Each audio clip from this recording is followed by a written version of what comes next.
Shroud is known today as an aim god, but as a CS pro, he struggled to put up more than average numbers. So if you ask the community, he's either the most overrated or the most underrated player of all time. I want to look at how good Shroud actually was, why his movement is actually better than his aim, and how pros with worse aim had better careers.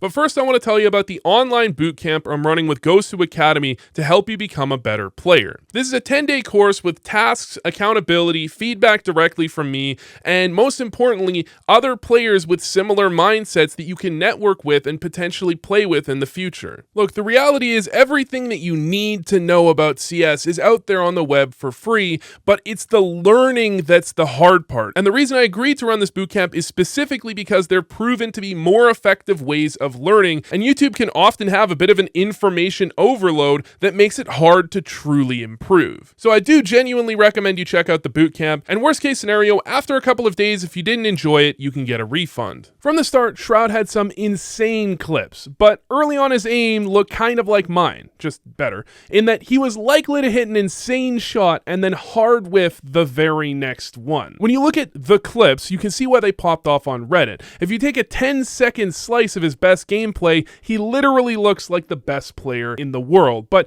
in pro games, especially against the actual best players in the world, he ran into a problem.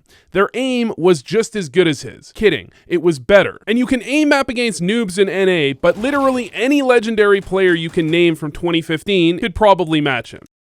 So if you scratch great aim off of his list of skills, you're left with movement. That's not enough to beat top teams, usually.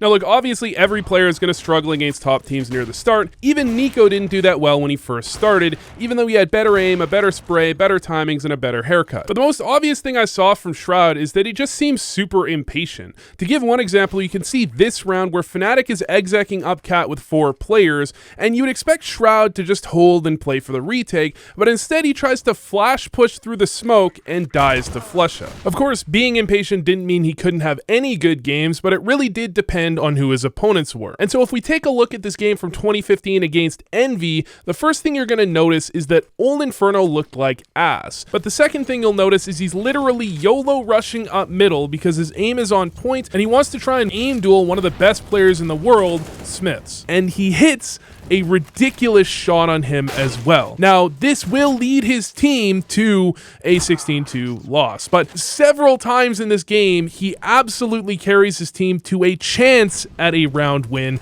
and he does hit this shot as well, which is insane.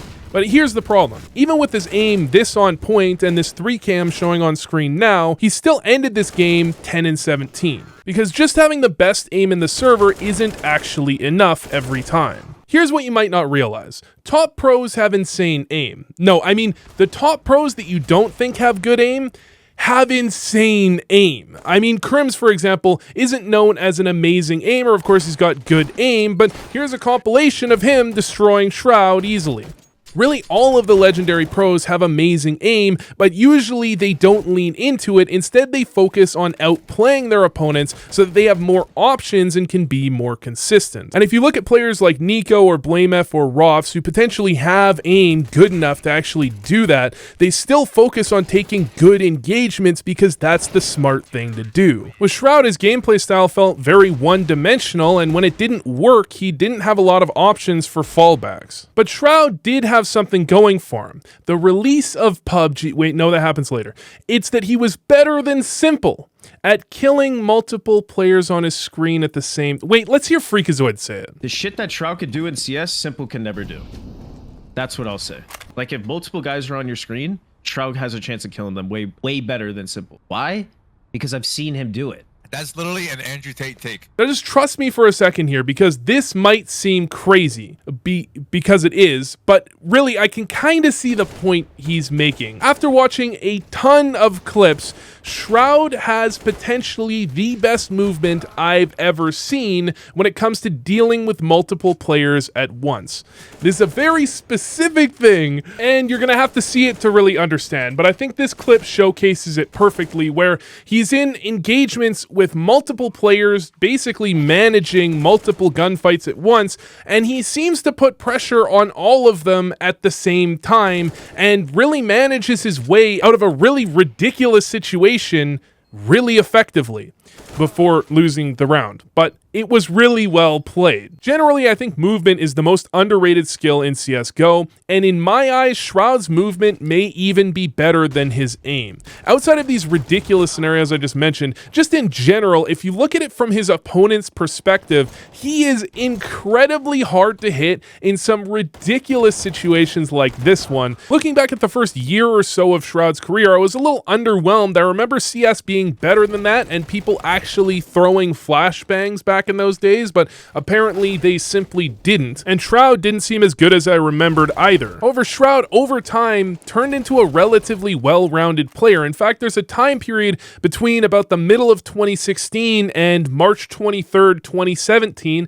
Don't really know exactly what happened on that day, but there is a time period where Shroud seemed to be showing everything I would expect of a player that will have a fairly long career. His aim started to look much more consistently good. He started to play a lot more patient, and it felt like he was more well-rounded as a whole, and of course his movement was still amazing. Now the key here is his performances against top 5 and top 10 teams, which were getting a lot better, because he could always destroy a lot of lower ranked opponents, and he could absolutely destroy a lot of lower ranked North American opponents, or even higher ranked North American opponents. But it actually started to feel like he might be figuring something out where he could find some consistency against the best teams in the world as well. What actually happened is that Cloud9 picked up Stewie, and when Stewie got integrated into the lineup, it felt like Shroud had a resurgence with an aggressive player around him that could take a bit of the heat off of him, and he could play slightly more controlled. However, into 2017, especially when Automatic started to get really integrated into the lineup, it felt like Shroud could never find his footing as a more supportive player. In a game of CS, you don't necessarily want all 5 of your players to be taking risks at the same time, and I think Shroud really struggled with the transition from being one of those risky players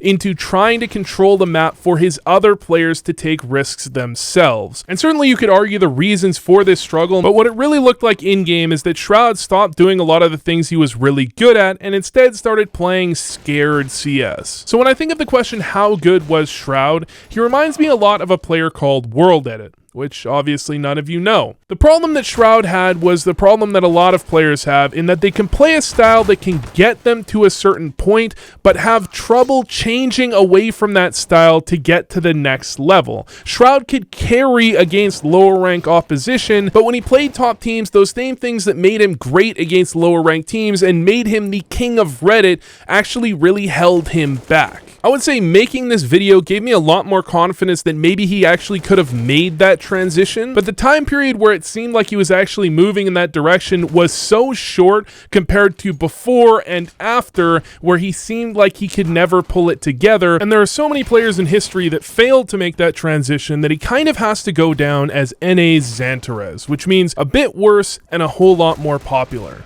But anyways, if you enjoyed this video, check out this next one that YouTube thinks you'll like.